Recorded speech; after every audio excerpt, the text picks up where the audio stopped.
Dolphins football and NFL and sports picks podcast. That's not a little bit of everything. Yeah, joined once again, as always, by Ricky Doyle. Ricky, how are you? Doing all right. Mike, how are you doing? I'm not bad. We're in week 8 of the NFL. 2 months into the season, pretty much. Halloween is rapidly approaching. It feels like we are in the thick of things. Yeah, you are festively well, retired. So next week would be the Halloween episode. It would be, yeah. So we got to go to Target. I didn't know if we'd be in full costume next week. So I'm like, I got to get my orange in now. Oh, there you go. We'll circle back next week. Yeah, so we'll get into our 3-unit, 2-unit, 1-unit plays for week 8 of the NFL season. Any lingering takes? Anything you want to talk about? Do you want to do Patriots off the top here with the Gerard Mayos stuff? Right? Huh? I feel like we have to, right? Yeah. This is a perfect time to circle back to our conversation from, I don't know if it was last week or 2 weeks ago, about who's more dysfunctional or who would you rather be moving forward, the Patriots or the Jets? Because I need to reassess that conversation. Because, there's been some development since then, and it's very much I think that question is even more real now than maybe it was 2 weeks ago. So you and I put on the table last week that the Patriots, who lost in London, could go to London and win that game because that had more to do with the Jaguars than anything else. Yeah. I don't think either one of us wanted to put money on that, and I think that was kind of correlated with our picks. You went with the over, not necessarily a side, and we kind of talked through that. Had to sweat out a little bit more than I know. I it looked was like hoping for. We went to we did a truck or treat on Sunday, and nice. we left about midway through the third quarter. I'm like, oh, this thing's in the bag for the over. Yeah. What's the deal with those, by the way? The trunk or treats. Like, this was a truck or treat. Oh, truck or treat. So this is. I feel like I'm seeing more and more of these. This was a touch a truck meets. Oh, you love trick or touch a truck. treat meets trunk or treat. Yeah. So it was like in a field in our town. The trucks showed up, and it's just like the truck drivers get out and they bring candy, and the kids just go around, and there's some face painting, nice. some pumpkin painting, cookie get on board with decorating, that. bounce houses, everything of that, obstacle courses. So a little bit of everything. So yeah, I missed the second half of that. I thought that was an easy over. It got there, whatever. Yeah. So, but like, I do want to just acknowledge that there is a creaky chair here. So like, if the sound, if I don't want to be taking I don't want there to be a fart gate on our hands or anything. I mean, you a Ditka? Yeah. So I just want to get that out in the open in case there's any sound effects coming from it. I thought, going back to that conversation last week about not trusting either of them, I really didn't think the Patriots getting their heads kicked in was on the table. Maybe that's silly on me in hindsight. I don't know. What do you think about this entire thing? I don't know what rock bottom is anymore. Like, I don't know what. Yeah. The inmates run the asylum. The team stinks. There's no real strong future outside of the quarterback. The fact that they're the most troubling thing of like the play on the field is what it is. Ex-coach is trying to incite a riot. Yeah, like that. So between the lines is what it is. Like, we knew there was a chance this team was going to be pretty bad this year. Like, it was just kind of accepted that this was a rebuilding year. And then, like, okay, how do they extinguish some of the whispers that start to come out when things do unravel? But the fact that, like, this is playing out overtly in the media is where the real dysfunction is coming into play. Like, I understand the motivational tactics and whatnot, but, like, calling your team soft 7 games into your first season after you've done nothing but put them in a position to fail and you've talked out of both sides of your mouth the entire offseason coming into the season. Like, this is total dysfunction. Your coaching credentials are non-existent. Yeah. So from a head coaching, yeah. I mean, this is like very top to very bottom. Pretty much a disgrace. Like, I don't mean to be hyperbolic, but I'm trying to choose my words smartly here. Like, I think you see it in life too, right? Whether it's organizationally for your career, whether it's even just a family, whatever, like, that rot manifests itself in ways that, like, if the guy running the ship doesn't know what he's doing or doesn't have things buttoned up when it's this big of an operation, that seeps and permeates into everything else. And, like, more and more it's becoming increasingly clear that Gerard Mayo is so far in over his head, and maybe he gets a second season. Greg Bedard, Boston Sports Journal, reported on 98.5 yesterday that, there's maybe some second guessing, some second thoughts about that, and he might not make it to year 2. I think you kind of have to give him year 2 because you're so pot committed. Yeah. But, like, I don't know. If this thing doesn't get any better, you might have to look at it and be like, maybe this guy just isn't a head coach in the NFL.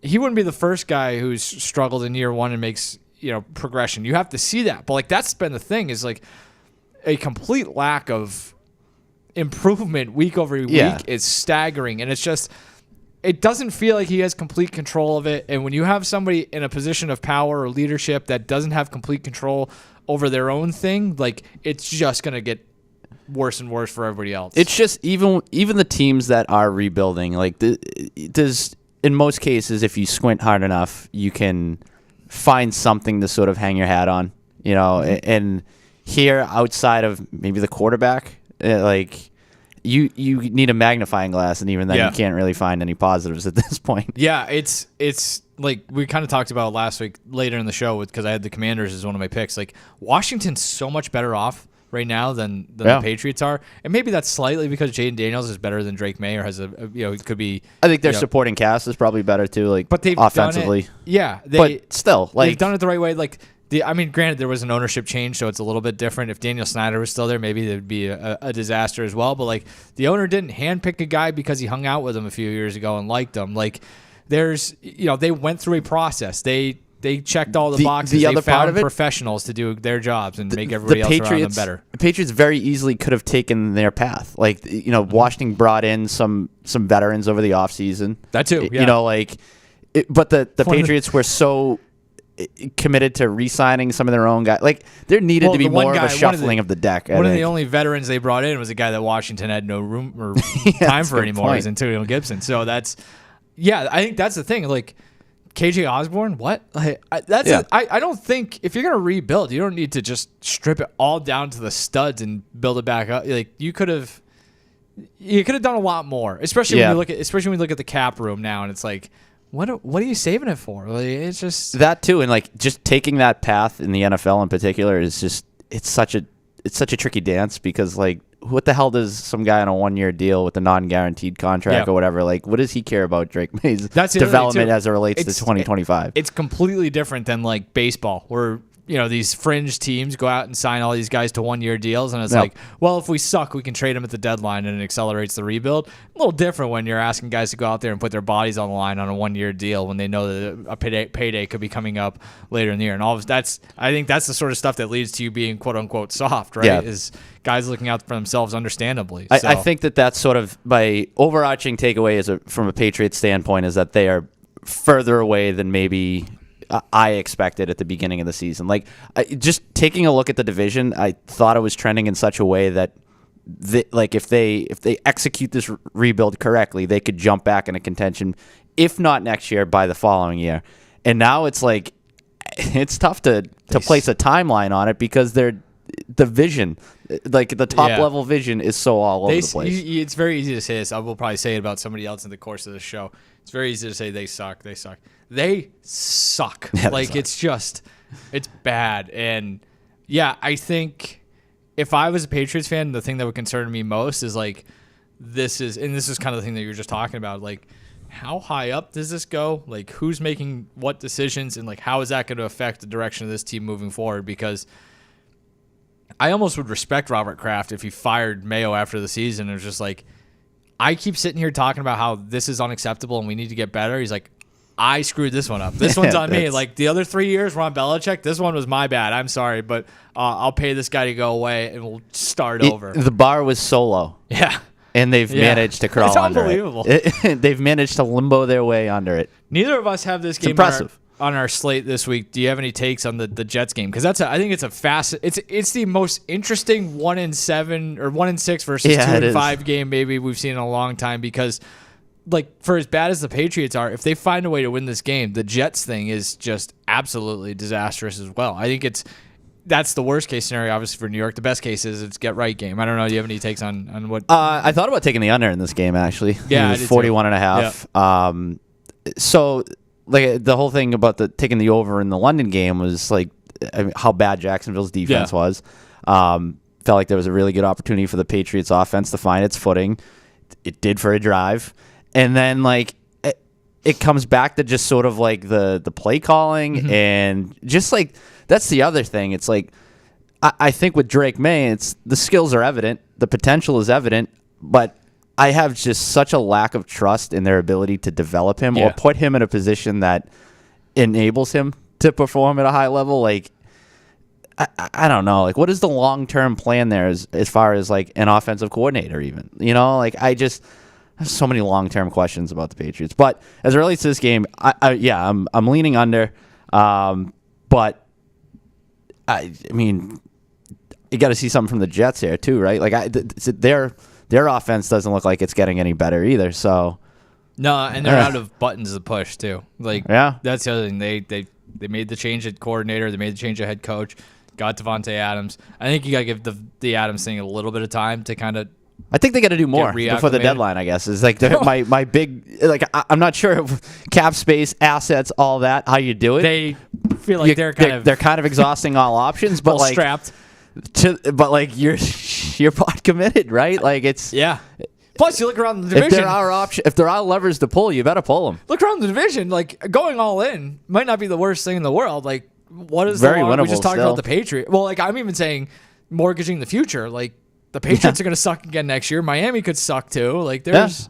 Well, that's the thing. If the Jets get to a point where as soon as next season it turns into a full-fledged teardown, they're on the Patriots level. Yeah, right. Yeah. In the worst case scenario. So like maybe that right there in and of itself proves which team's more dysfunctional. Yeah. And who knows what happens with Tua? The Jets will bottom out. And the Patriots will be right there beside them, ready to welcome them with open arms to rock bottom. Brand new construction in this neighborhood, starting from the foundation on up. All right. I was going to talk about, I got pulled into, I don't want to regale you with my issues because I know you have stuff as well right now. Car broke down on the way in today. Not broke down, but the muffler went pulling in, so I had to go get that fixed. So I was trying to think of like some sort of NFL analogy for some good muffler talk. Yeah, it's like, I think my car is, I have a 2012 Honda Civic. I've had to put some work into it. It used to be my wife. I think it's like the Kansas City Chiefs. It's reliable. It's not flashy. There are going to be issues, and you just hope that it's built to last. So I think that's where I'm at. How car savvy are you? Not at all. Yeah. I'm not either. What does that mean? I properly diagnosed it. Sure. I was like, I think it's the muffler. And the guy's like, yeah, man, the muffler's rotted. I was like, all right, let's go. So I think I would categorize myself as the same way. It's like you have an idea as to what it is. Yeah. You're able to sort of at least pin it down to 2 or 3 different things it could be. I'm extremely good at it. But I don't have any ability to fix it myself. No, of course not. I'm so good at Googling. So like. Yeah. Well, so I was going to say, maybe that could be a segment. One of these days we just go out and we use Google and we try to fix your car. Or my car, because God knows I got plenty of issues too. Of time. So yeah, like that was the thing. I'm so good at Googling. So like that's the thing I can call the mechanic and be like, I'm pretty sure it's the starter. I'm pretty sure it's the muffler because I just spent the last 20 minutes Googling like symptoms. Using ChatGPT. Yeah. So yeah, I gotta hit some bets this week because I got a $600 bill waiting for me across the street. So, what's your 3-unit play for Week 8 of the NFL? I'm gonna take the over 45.5 in the Falcons Buccaneers game, which I concede is a weird over to make right on the heels of Tampa Bay losing their maybe their 2 best players, certainly 2 best weapons, offensive players, Chris Godwin and Mike Evans, but. I think that's why I'm going with the over here is to just try to not overreact to that news because I do think that they are going to have an ability to run the ball. They got a pretty good trio of running backs, 2 of whom Rashard White and Bucky Irving, who they've really been able to utilize in the passing game. So I think they're going to be able to get creative with some of that. Maybe move them out wide.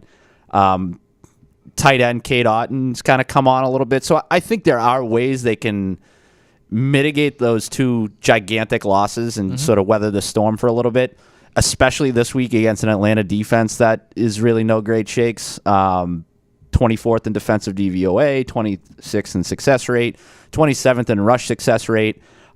These 2 teams, as you remember, played in Week 5 in the Thursday night game, overtime. I do remember, Total for that was 44. Soared past that by 22 points. I don't know if it gets quite up to the 66 point total that they had in that game. But I just think Tampa Bay, even with the losses, have the ability to be a consistent over team. And I think Kirk Cousins is, he had 500 yards in that game. I think he has more success in this game.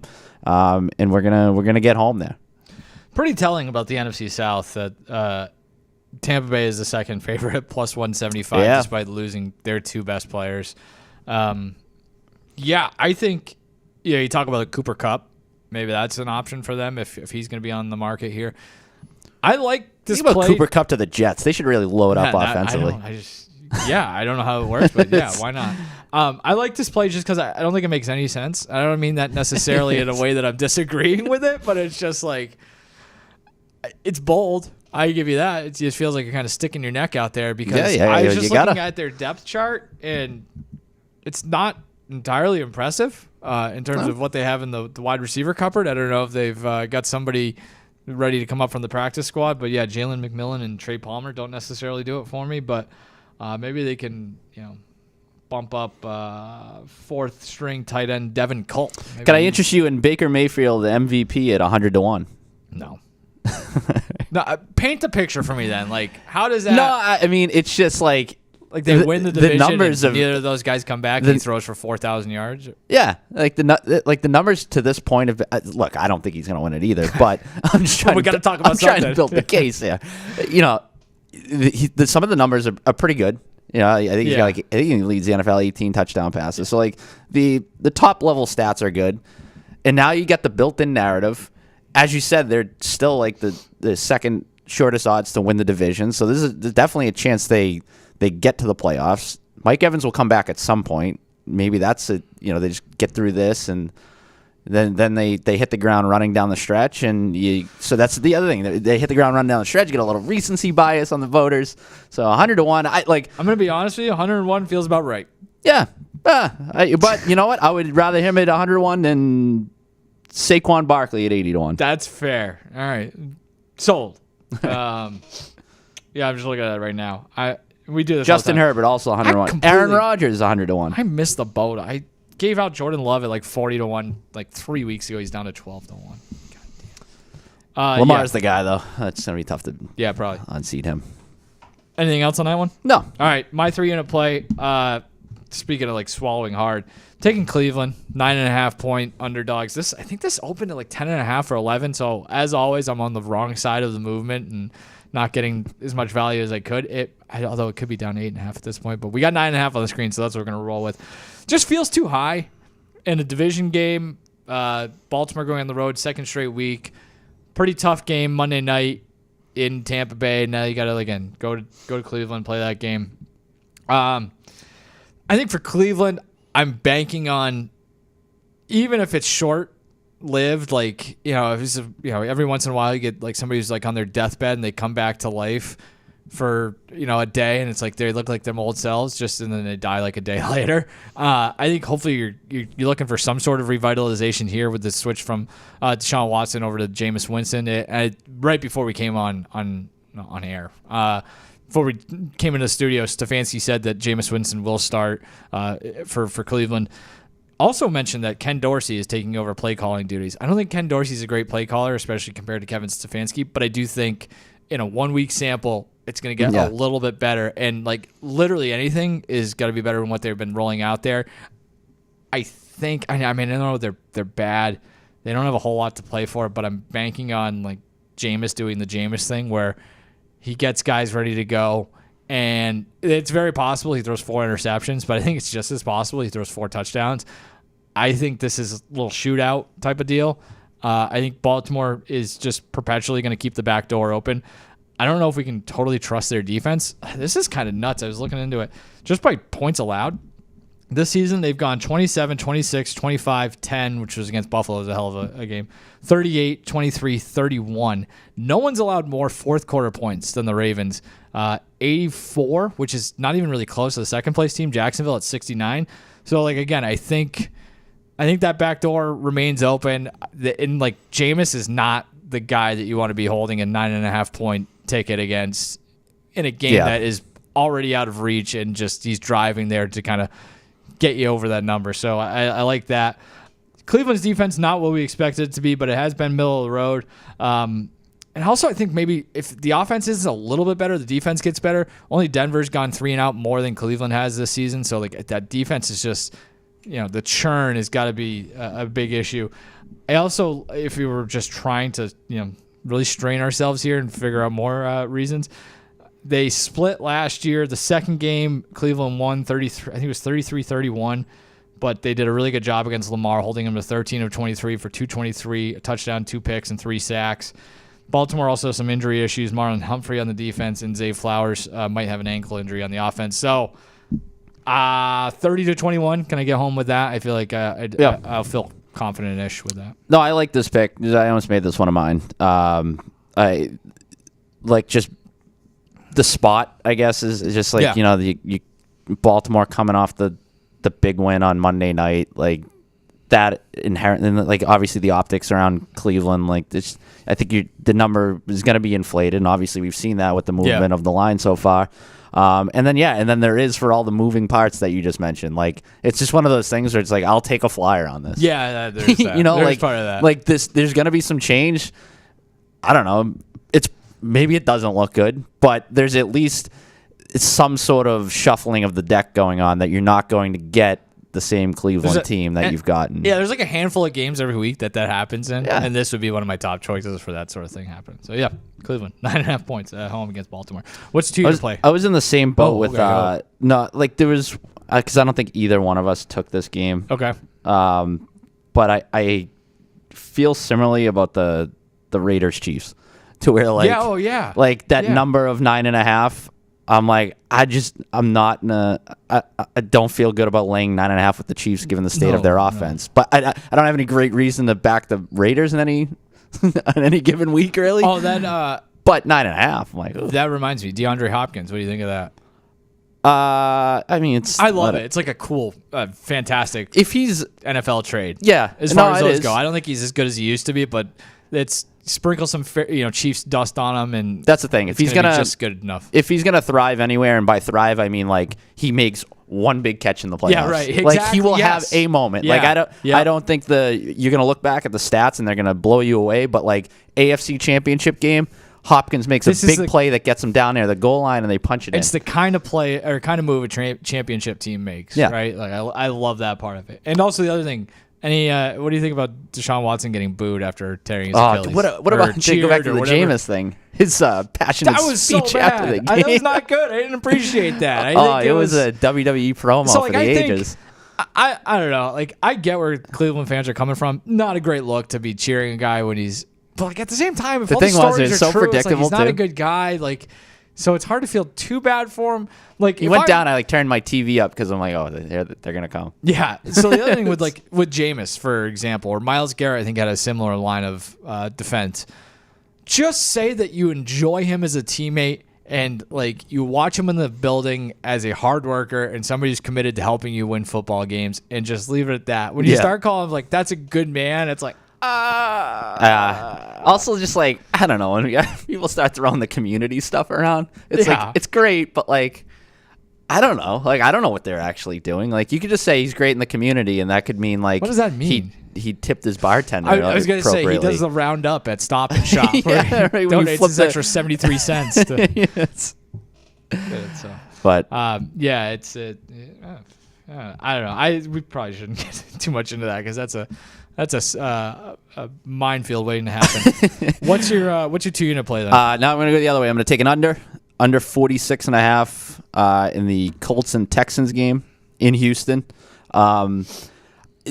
So my thing with the Texans, and obviously I'm sure you caught a lot of them this past weekend, is they're almost like the inverse of maybe what you expected from them. Like I think they're stink. I think their offense might be a little overrated. Yeah. I think their defense might be a little underrated. Fair. And their offensive line's really bad. They can't block at all. It's also I was reading some stuff this past week about like CJ Stroud's road splits. That's not applicable to this game, but it is just something like as we get towards the playoffs and stuff to keep in mind. That's another take that might not age well. Talking about like him versus Love was last week that we were talking about that. I think the other thing is they've had some injuries on the offense. So I will say that, but yeah, they've not looked impressive at all at any point this season. Really. No, and I do think. I think Indianapolis' defense is getting a little bit better. I think we were starting to see some progress there. So, in terms of, I think like just figuring out what it was that Green Bay and Minnesota did to slow down Houston's offense, like I think they're going to be able to disguise some of their pressures and get some pressure on CJ Stroud. I got to think D'Amico Ryans will will bring the house on the other side of the fence against Anthony Richardson, who's just been god awful. Like I think that's the other thing is I just look at the Colts and I'm like, this is just an under team for me. Like constantly gonna see what the number is in the hopes of taking an under. Add it all up, and I just don't see a lot of points being scored in this game. Houston's offense, to go back to like them how overrated they are, like in terms of success rate on first and second downs, only Cleveland has been worse because they just run the ball. Yeah. They don't throw on early downs. There's a real like between the offensive line issues and like some of the injuries they've dealt with. You know, Nico Collins isn't coming back this week, so just between all of that, like it's just not a lot of creativity there. No, and not maximizing what should be a good offense. But I guess this can't be right. So am I completely wrong? They pass on first down more than just about anybody other than the Vegas. A lot of incompletions. Did not expect that. Yeah. I was just, correcting the record. Wait, Vegas throws on first down more than anybody? Yeah. According to this. It's interesting for a team that doesn't have a quarterback. Well, okay, so Pittsburgh's dead last. So I do feel strong about I have the right numbers Your research is good. You said you were good at Googling. I am good at Googling. Sometimes. Reading, not so much true, sometimes. No, all right. I have nothing else. Under Sorry, 40. I didn't mean to completely there's just two offenses I have questions about. What was the number again? 46.5. Feels like 24-20. 23-20. Like those teams are just I'll take that. It's always a rock fight, well, I think too with like the first meeting that these two teams had, like cruise past the over. I think it was high 20s, 29, 27 or something like that. So, perception's built in here as well. I think you fly way under here. Fair. All right. Sounds like stuff's falling apart. It's between the chair and the people running on the roof. My 2-unit play. I'm taking the Packers. 4.5-point road favorites at Jacksonville. Like, the only real case I can make against the Packers, working backwards here, is it's a bit of a trap game. They have Detroit next week. They had Houston this past week. Jacksonville stinks. But, like, Jacksonville coming off of the London thing. They've been in London for 2 weeks. Come home to play the Packers. Maybe the weather? I don't know. This is going to be a Packers home game in Jacksonville. 4.5 seems low. I feel like this should be close to a touchdown. Jacksonville's pass defense, and defense in general, is just atrocious. 32nd by DVOA, 32nd by EPA per play, 32nd in pass defense by EPA. Drake May more or less torched them last week. A game that could have been even worse. Like we were talking about the consternation about the over. There's some drops in there. There's some missed opportunities. The Patriots were extremely one-sided, couldn't run the ball at all. So you knew they were throwing, and they still couldn't stop them. Jacksonville has allowed 47 points, 24 points, 34 points, 35 in the 4 games ahead of the Patriots game. Those came against Buffalo, Houston, Indy, and Chicago. All teams that are at least comparable to Green Bay, if not worse than Green Bay's offense.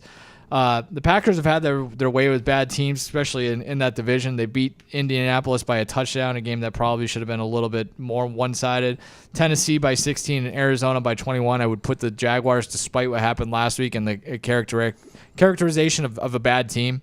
The defense has been just really good under Jeff Hafley, who's kind of taken all of my complaints about the Packers defense and turned them around. Or an avid spread listener. Well, it's just like, hey, aggressive. Like you have first round talent on defense, and he's moving them around. He's doing a bunch of different stuff with them.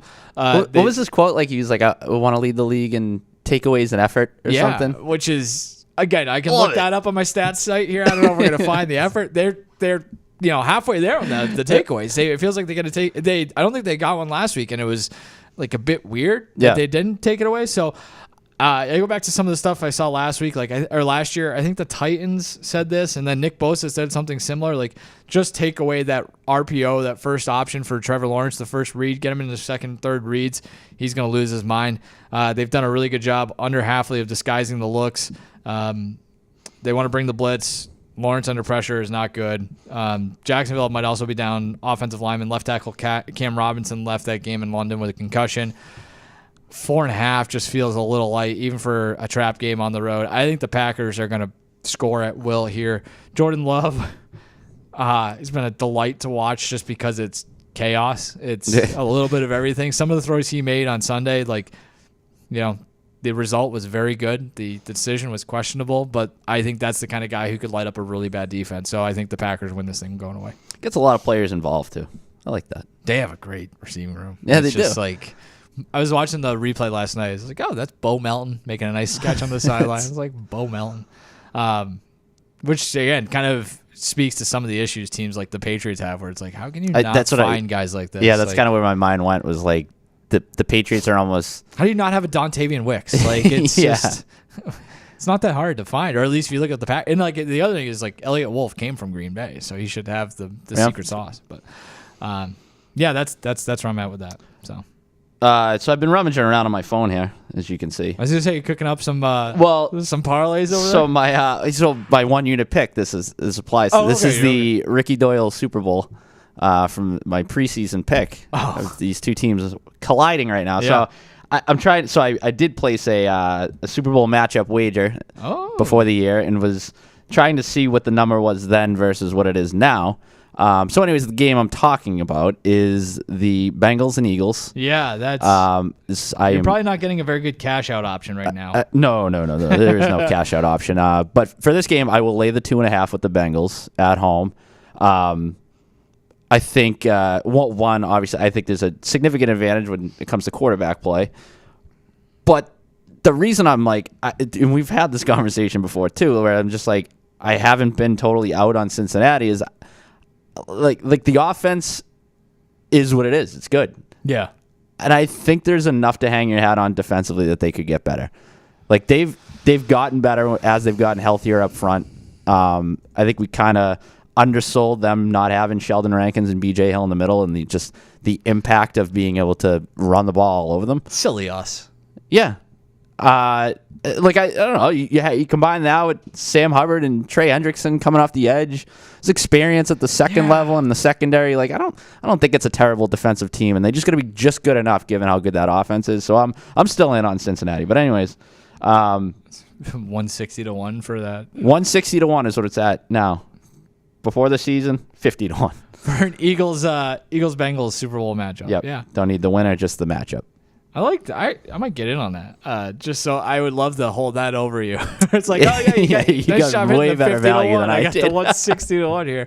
That's like earlier. I was playing around with Matt LaFleur, who, going back to my pick, I think needs to get some respect as coach of the year. I think he's 12-1 right now. I was messing around with like Victor Wembanyama MVP, Matt LaFleur coach of the year, like some insane number, and then I threw in like. Giannis for defensive player of the year, and it was like 8,000-1. I was Nice. like, oh, if I just make a nice little $10 bet here, I can quit. Going to Cincinnati, I was gonna say they got to beat somebody because they've beaten Carolina, the Giants, and Cleveland. Yeah. Digging into their losses though, the Patriots won inexcusable. They lost by 1 to Kansas City, 5 to Washington, which looks a little better in hindsight, and by a field goal to Baltimore. So like. They've been in games. Oh, they've been against the best of the best. Yeah. So like you know what? I think they're a team that just like they've started slow before. Yeah. And so like I just think there's enough there that if there is a team that can get hot in that like middle to back half of the season and you're not going to want to face in the playoffs, like for me they're still one of those teams. And like that's why I was, a couple weeks ago talking about Joe Burrow MVP picks. Yep. And I think he's down like 14-1. He was 22-1 a couple weeks ago. So that's another one where just like the built-in narrative of them coming back from this deficit. And yeah, I don't think that division, like I think the division could be had outside of, like they probably won't win the division obviously with Baltimore, but I think there's winnable games baked in there. So yeah, they're a team I like. And I like them this weekend. 2.5. 18-1 to win the conference. That's something to think about. No. My 1 unit play. I'm going to take the Dolphins laying a field goal at home against Arizona. It sounds like Tua's going to be back. I'm going to be really mad if he's not. This number certainly reflects that. Yeah, but like, so I was thinking about this. I'm glad you brought that up.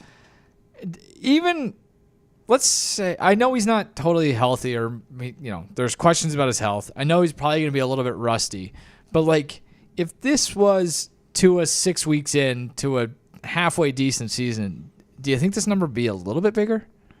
Absolutely. So like I'm banking on it looking better than maybe we're expecting it. Again, I don't think he comes in and throws for 403 touchdowns, but I just think he makes everybody else around him better. Most importantly, Mike McDaniel, who I like, but I mean, questions are starting to. No one's percolate. happier to get him back. And I was actually reading something about, I think it was on like a Dolphins blog or something, about like how McDaniel has been extremely, extremely conservative with his play calling and his decision making, whether it's kicking field goals instead of going for it, that type of thing. So maybe that gives them a little bit of edge again that they've been missing. I think this is a nice soft spot to land here. I think Arizona, they have a short week, just played on Monday night.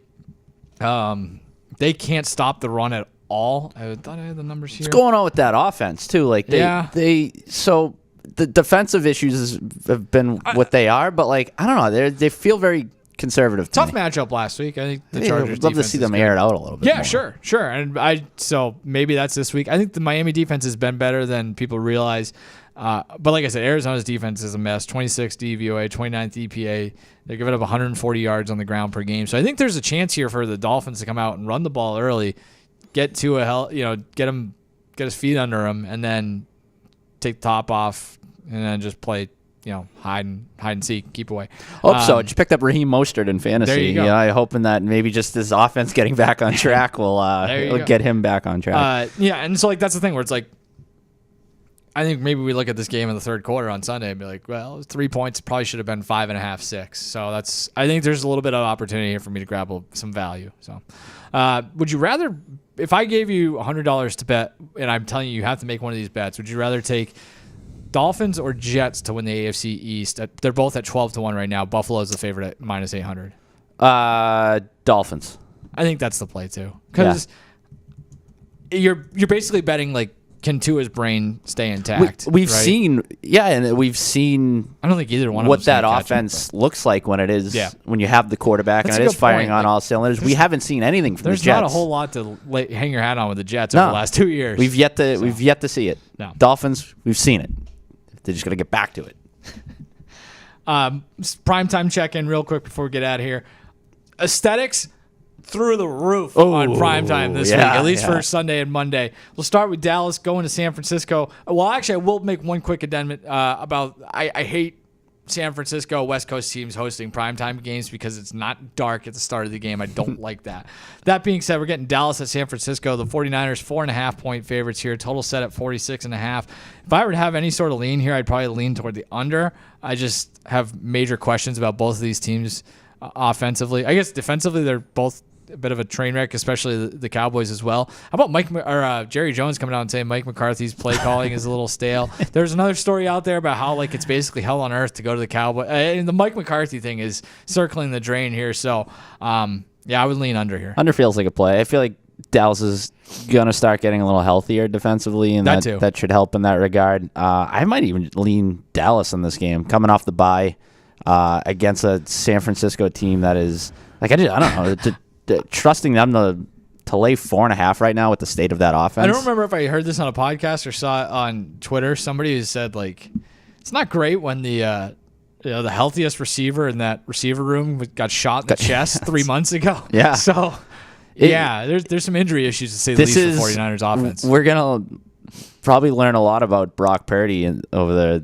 He must hate this more than anybody on the planet as somebody who is playing for that next contract, and all of a sudden it's like, well, all my playmakers are gone here. It's kind of the job. I mean, at the end of the day, right? But like, he just want I mean, from a making his job more difficult, financial standpoint. Damn, I had it nice there, and I like Purdy. I think you can win with him. Like, it's just, but the deck is getting pretty high stacked against him here, and I don't know if I'm catching more than a field goal. I know San Fran has had Dallas's number recently, but I might lean towards the road team in this one. Monday Night Football, Giants going to Pittsburgh to take on the Steelers. Steelers 6.5-point favorites. Shadow Ricchini, 36.5 is the total. It will look good.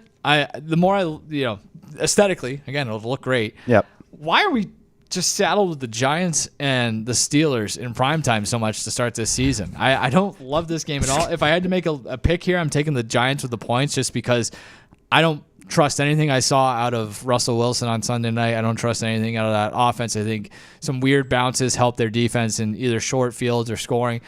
Like I said, I would lean toward the Giants just because I still don't totally trust the Steelers. This game is probably going to be one I'll be missing half of because I'll go to bed early. Yeah, I almost made this one of my picks. I love the Giants in this game. Okay, sure. For that very reason. Like, I don't know how much to trust from what we saw offensively from Pittsburgh.